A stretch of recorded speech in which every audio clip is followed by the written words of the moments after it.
If you told me I could walk away from this video wanting to adopt a rhino, you would be correct. This is Casual Geographic. They lied about rhinos and you believe them. So I'm gonna assume they say rhinos are aggressive and they're really not. Cause I don't know, I always think rhinos are aggressive and like they see you and like charge at you. But maybe it's not, or maybe it's the opposite. Maybe people think rhinos are really nice and they're not. I don't know. I don't really know a lot about rhinos, so we shall see. Oop, I pressed the wrong button. Whoop. Babies are one of the most dangerous animals in the world, so I built this cage to keep them secure so there's no possible... Oh my god. I'm sorry, that was so good.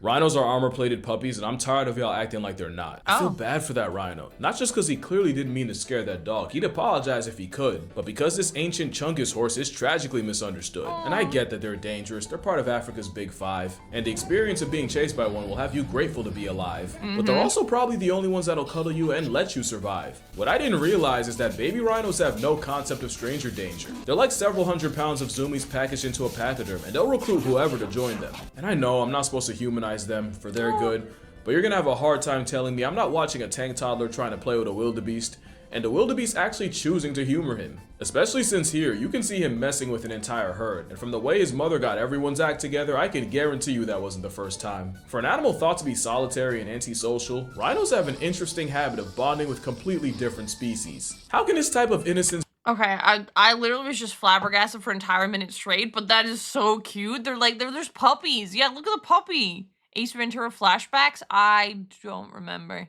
You used to say rhinos are fake because I went to a zoo that was supposed to have them 3 times and asked someone else 2 times, but no one saw the rhino. Maybe they're only out at like certain times. It doesn't seem like they're really like awake at night type of kind, so I don't know.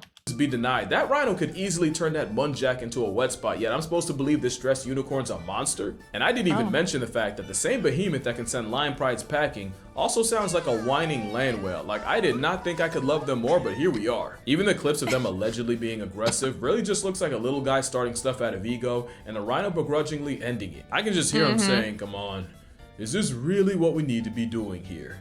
The more you learn about the rhino, the more you understand that they're absolute units just trying to exist. The fact there's a place in the world where rhinos walk amongst the people, like through the streets like a sentient city bus, and for the most part cause no problems, should tell you something. And when you have the full context of what's happening here, it only gets more wholesome. That's not AI, CGI, it's just your eyes seeing Nepal. Places like Sohora have regular rhino commuters making their way downtown with the confidence of someone who's been here before. To be fair, he was and probably there first. Anyone thinking the rhino's at a place should know the feeling's likely mutual. Okay, my mind is already changing about rhinos. I think they're kind of cute now. Rhino's just a chill guy's looking for friendship thing. Yeah, he's just like a little puppy. He's just an armor-plated puppy, as Casual said. It's so cute. And as humans encroach on their home turf, the mythical-looking one-horned rhino is returning the favor by passing through cities to find food. Yeah. You see, about 20% of the one-horned rhinos on Earth are found in Nepal, and 90% of those are in Chitwan National Park, which means residents of Chitwan have gotten ridiculously comfortable with an ancient nose horn having the right of way. Yeah. I do appreciate that you have Nepalis treating a 2.5-ton grass vessel the same way New Yorkers treat celebrities. Unremarkably, and like they're nothing special. It's like both sides have an unspoken pact where nobody... For the most part, both parties respect each other's space. Even if it means the only deposit you make at the ATM is in your pants. But the reality of pachyderm pedestrians goes deeper, because low-key, a lot of them are exactly where they want to be. Almost 10 years ago, a young, basically baby rhino was rescued from a flood that separated him from his mother. The toddler was terrified, traumatized, and had likely been attacked by a tiger, and wildlife specialists worked around the clock to rehabilitate and eventually prep the nosehorn to go back to the wild. I think they did too good a job, because when the time came for his return to the jungle, the rhino named Mikoli refused. Bro took one look at the forest and knew he wasn't built for it. Honestly, kind of real for that. So he was kind of like domesticated, then he was like, nah, I'm out, Lamau, because that's shame. I'd be like, nah, it's comfortable here. I don't think I will go back to nature, thank you. Giant puppy tank. Yeah, it's just a giant puppy tank. You're so cute.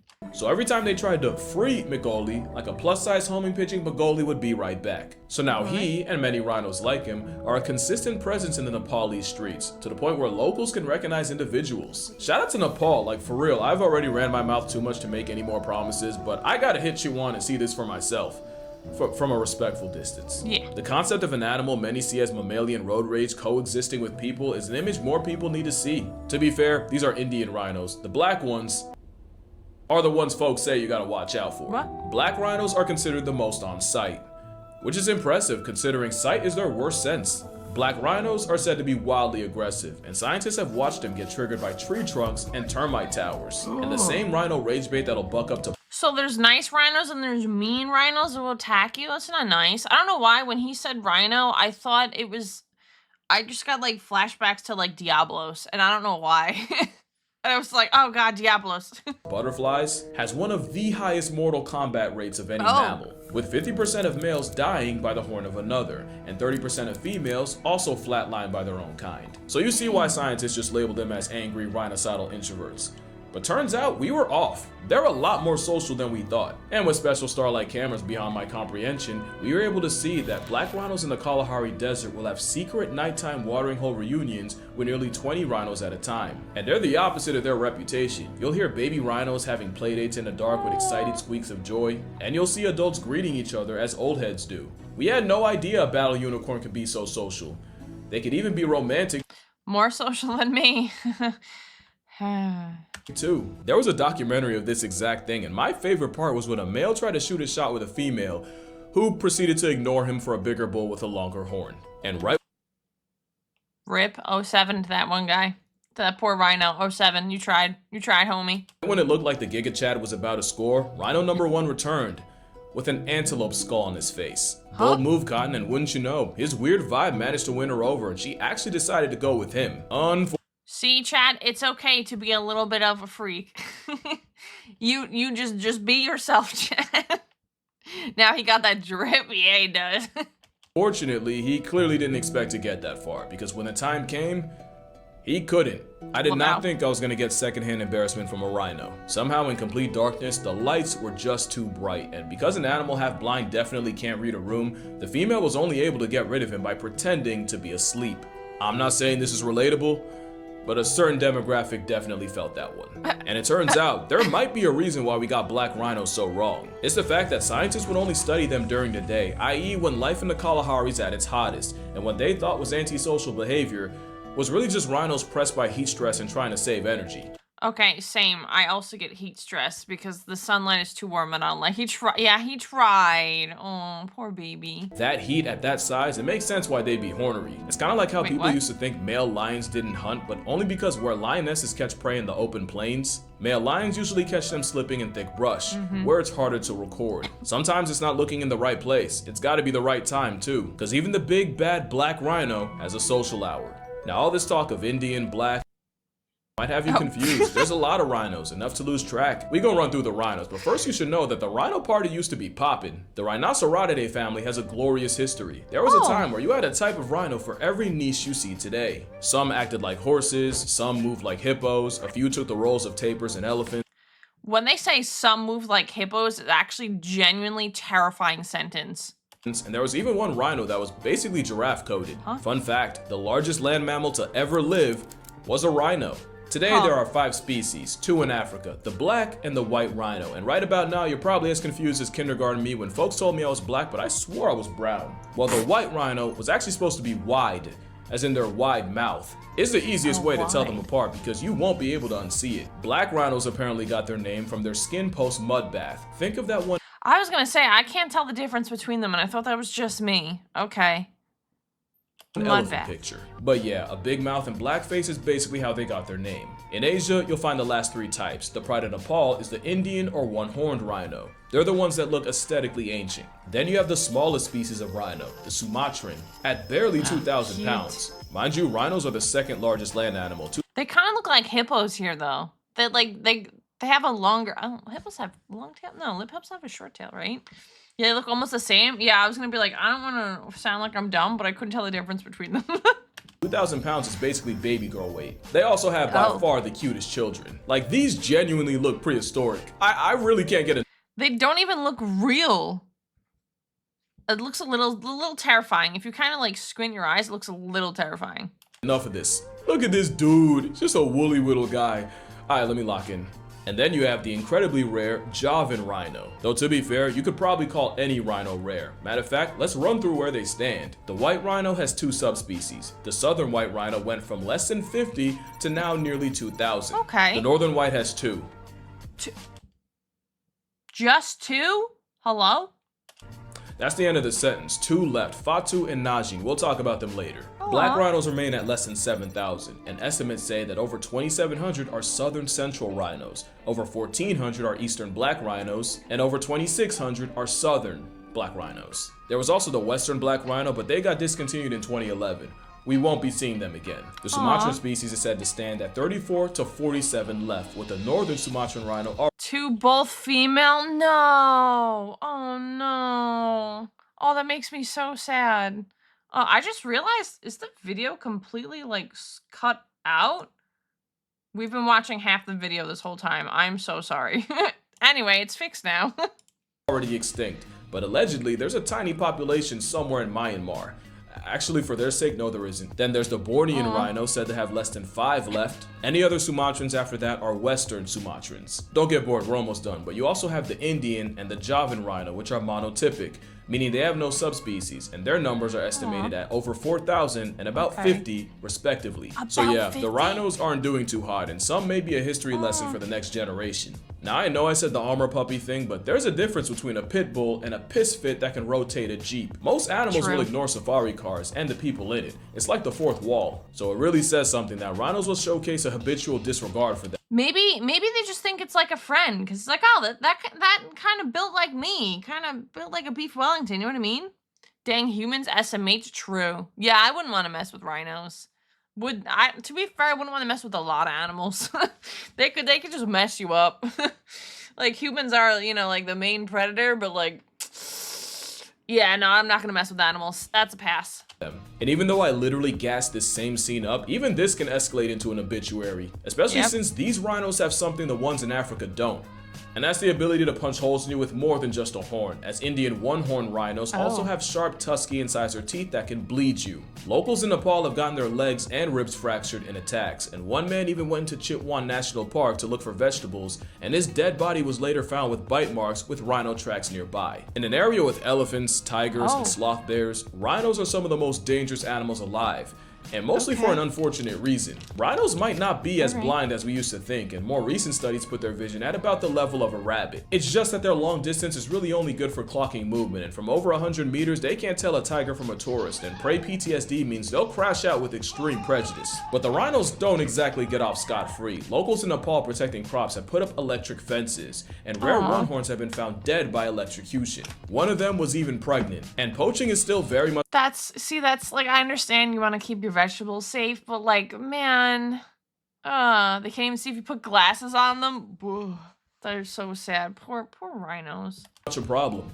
And obviously not just in Nepal. They are doing things to help, but first I feel like we lost the vibe we had going earlier. So before we get into that, how about a pit stop somewhere a little less serious? Are you aware of how rhinos flirt? It's endearing, unhinged, at some point straight up out of pocket. You can probably tell that those horns are for more than just attracting mates, but it's when the male wins that things really get weird. Imagine getting into the equivalent of multiple human car crashes for a girl, and as soon as you approach your princess, she becomes a track star. The female rhino will literally lead the winner on, and the male can chase after her for hours? Nah, several days, weeks even. Like, I bulked up for you and you're gonna make me do cardio? And you know she knows what she's doing, because sometimes she'll stop, give him a little kiss, and keep running. Jury's still out on what exactly is the method. Some say it's testing the male to prove himself so she doesn't have an out-of-shape deadbeat polluting her gene pool. It's also been said that the male might be chasing the girl to keep her in his territory, where he still has jurisdiction, which might explain the whines and whimpers he makes while chasing.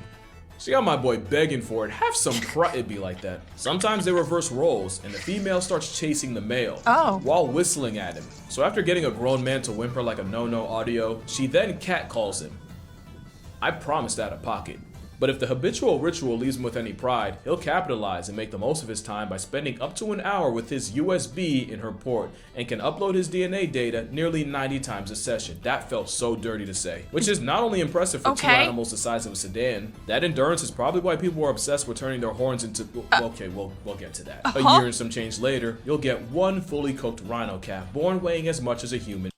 Okay, I went from crazy. I didn't want to pause mid blurredness, but like, okay, females are dangerous. Yeah, women kind of scary. Well, that was cute, and then it was like, oh, and then it was okay. Back to wholesome, baby rhinos. Okay, yippee, baby rhinos. Man. And I promise you, you're not ready for the rush of dopamine baby rhino zoomies come with. You'll be happy to know they don't exactly grow out of it when they get bigger either. Pre-puberty rhinos playing is a prescription you didn't know you needed. It'll melt the coldest heart. Respectfully, I don't care how thugged out you are. My boy frolicking. Life can't be that bad. I did reach a little bit when I said they disregard stranger danger. They're such mama's boys. They'll square up with anyone and anything that even looks at their mom the wrong way. Oh. Apparently that includes safari trucks. They'll Leroy Jenkins a pride of lions too. So actually they do acknowledge stranger danger. Just not for themselves. Yeah. And wildlife vets trying to save a mother can find themselves beefing with a brolic baby, and I'm sure with years of vet school, not a single second prepared them for that. Just know that if you're gonna tranquilize the mom, you should probably keep a dose or two for her dependent, or else everybody going to sleep. That is a big baby. Baby rhinos can spend up to 4 years with their mom, so it makes sense why they'd ride for her. But it's also why orphan rhinos have such a hard time. I don't care how tough you think you are. If you read the stories of a baby rhino's first night in an orphanage, it'll absolutely break your heart. I will literally cry. Please do not tell us it, because I will literally cry. You want to see a grown woman cry right now? Tell the story, because I will burst out in tears. On God. Oh my God. Just looking at this poor little baby's face makes me want to cry. Oh, the baby. Yeah, they're so cute. Look at him. Oh, the baby rhino. I'm gonna cry already. Okay. Okay. These babies are often severely traumatized and spend the night calling out to their moms. Some will refuse to eat, and some will even smash their heads into the walls out of stress. As depressing as that is, it's also why babysitting a rhino full-time is a legitimate career option. Major respect to the beautiful souls doing it. Most times, rhino social workers have to sleep in the same pen as their adoptees to help with the separation anxiety. Sleep being the optional word, since rhino caretakers have to feed the calves every 3 hours. The rhinos get so attached. Just like a normal baby. Easy peasy. I could feed a rhino every 3 hours. Maybe career change time chat. Maybe I can feed a baby rhino. Maybe bonds the caretakers, so can't really be separate for long. It's okay. They're cute. They're cute. Look at the little guy. They're humans that workers have to leave an article of clothing or something that smells like them in the pen if they ever have to be away for long. Or else you'll have a half-ton toddler crying, and nobody wants to hear that. It doesn't take long until you have a Serengeti Subaru that comes running when called. I would do highly questionable, possible unethical things for Warren. That is my baby boy. Also, no shade, but Warren got better recall than some of y'all's dogs. Y'all need to lock in. I cannot stress enough how healing the fact that Rhino Cuddler is a viable profession. Just ask her. Jamie Trainer, aka the manager of the Rhino Orphanage, but if you ask the rhinos, they'll just say that's mom. Jamie's made it her life mission to rescue and rehabilitate orphan rhinos. I'm gonna cry. What a good person. Rhinos. Sometimes that means sleepovers where she keeps a sick newborn warm with her own body heat. Sometimes it's taking the tyke out for a run. Sometimes it's wallowing in mud so one of her babies, like Ollie, have the confidence to do it too. And sometimes it just means being a pillow. As a reward, she's one of the few people alive that can claim this picture. I just know she's the goat at 2 truths and a lie. I'm gonna link her story and YouTube channel because like I said, she's the freaking goat. But if rhinos bonding with people is a surprise, let me tell you, they'll bond with anything with a pulse. Daisy and Mojaji were 2 orphans placed together at the Wild Rhino Sanctuary, and they've been locked in ever since. That's so cute. Someone streamed looking after a baby rhino. Watch it, not gonna lie. Yeah, for real. It's just so, look at, oh my God, look at now, they're gonna be 2 friends. It's gonna make it, it's enough to make a grown man cry, and that's okay. It's just so cute and wholesome, and it just, it's literally like a little cartoon movie where a rhino and a zebra are friends, and just, As they sleep together, eat together, and I'm pretty sure Mojaji thinks she's a rhino. Considering Daisy was found sick and alone only 12 hours after she was born, and Mojaji was found severely anemic and suffering during a rainstorm, I don't think it's a stretch to say they pretty much saved each other. If I had a nickel for every time an orphan zebra and rhino became best friends, I'd have at least 2 nickels. It's not a lot, but Titan and Nadi basically recycled the same script. Is that a baby elephant? Oh nah, get me there now. There's another one with a zebra, a rhino, and a baby elephant. There's also the rhino that bonded with a goat, and I defy you to tell me he's not trying to run exactly like his friend. God. Then there's a rhino that was adopted by a cat named Mewy. The devil works hard, cat distribution system works harder. There is a cat distribution system, it's true. You don't choose the cat chooses you. It's true. But probably my favorite story is how a hippo and a hippo with a horn became inseparable. Charlie the hippo was found weak, premature, and abandoned by his pod at only I'm gonna cry, Chad. I'm literally gonna cry. Okay. 2 days old, and even as his health improved after joining the orphanage, Charlie was still cripplingly traumatized. So of course, caretakers gave him a friend, Makosi, another orphan left for dead in a drought that had her hanging by a thread. The two instantly became a bonded pair, and Charlie must have really felt some kind of way because he started to identify as a rhino.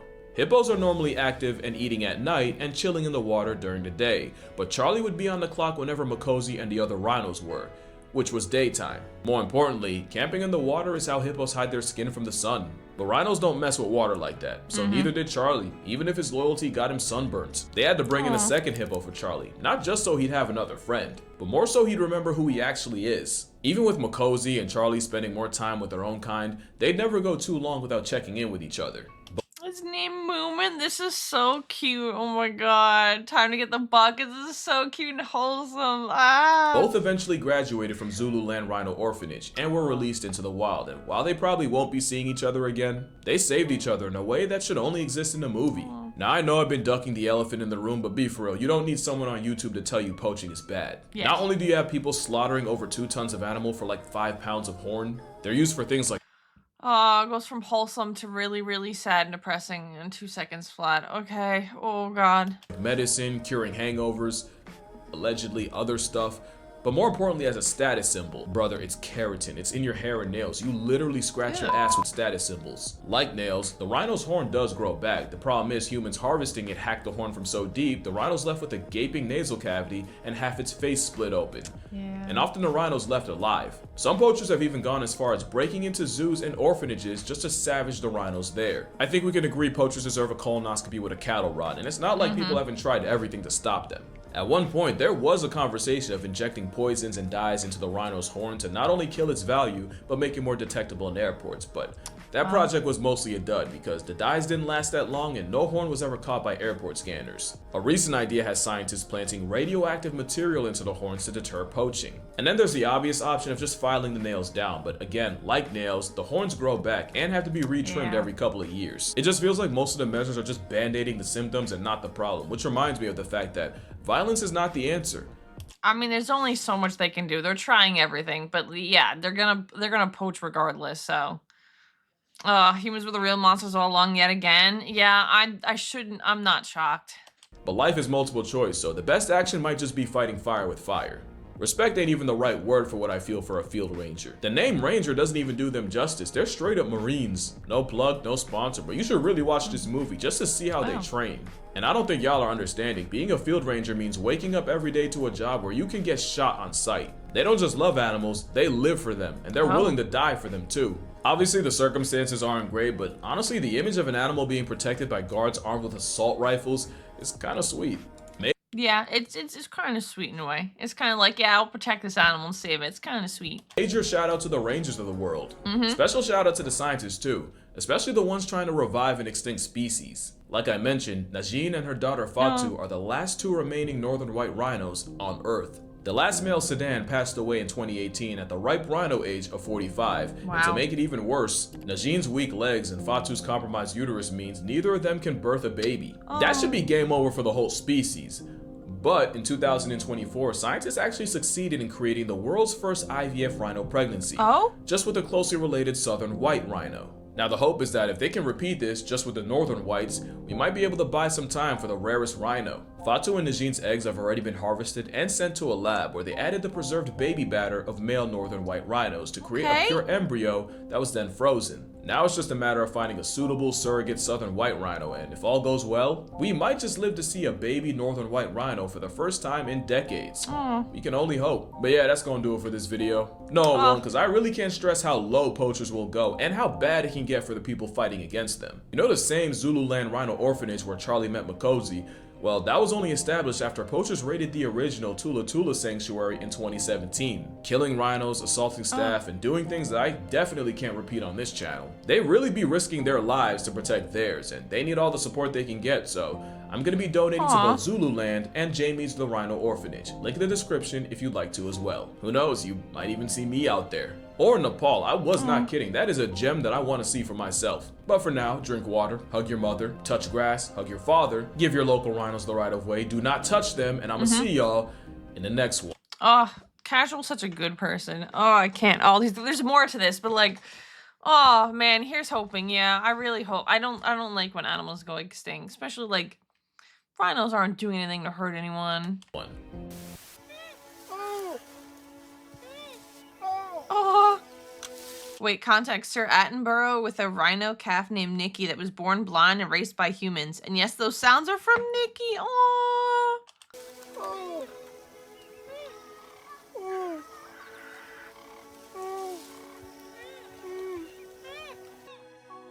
I do hope he gets a cataract operation. It'd be marvellous if he did. Enchanting creature. Oh my god, he's too precious for this world. Holy, oh my gosh. Oh, that was so sweet. The little, he does great work with the videos. Yeah, Casual's amazing. Thank you so much for watching. If you enjoyed the content, please consider liking and subscribing. If you have any recommendations for future videos, please feel free to leave them in the comments below.